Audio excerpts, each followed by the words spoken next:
Ni mwalimu Nasa Chibupa ambaye anaishi katika nyumba hii yenye vyumba viwili, akiwa yeye na familia yake takriban miaka 14 iliyopita, ambapo anaeleza adha anazokutana nazo shuleni hapo na mazingira magumu ya kazi, huku yamkini wanafunzi wanaosoma katika shule hii yenye miaka zaidi ya 30 wakikabiliwa na mazingira magumu ya kusomea, hali inayochangia shule hiyo kuporomoka kitaaluma kila siku zinavyozidi kwenda. Toka mwaka huo sijapata nyumba. Ni nyumba ambayo ninayoishi ni kama kibanda tu ambacho ni chumba kimoja na sebule, ambayo na watoto wa kike na watoto wa kiume ambao ni wakubwa, mmoja na miaka 18 na mwingine na miaka 20. Salum Guta ni mwalimu mkuu wa shule ya msingi Singonali ambaye anakiri changamoto zilizopo shuleni hapo ni kubwa na kuiomba serikali kuiangalia kwa jicho la huruma, huku pia akitoa shime kwa wananchi wa eneo hilo kuwa na moyo wa kujitoa katika masuala ya maendeleo.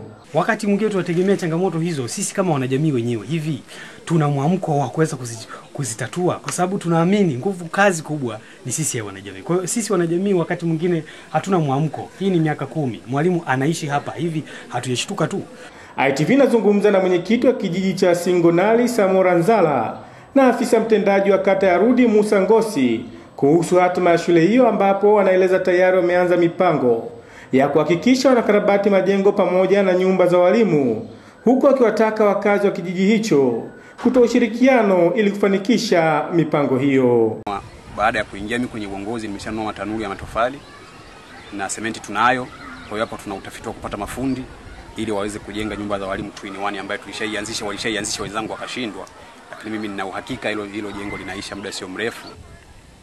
Mpaka sasa kuna nyumba moja tu ya mwalimu ambaye ni nyumba ya mwalimu mkuu, lakini baadhi ya walimu wamekuwa wakiletwa pale na kuondoka kutokana na changamoto ya ukosefu wa nyumba za walimu.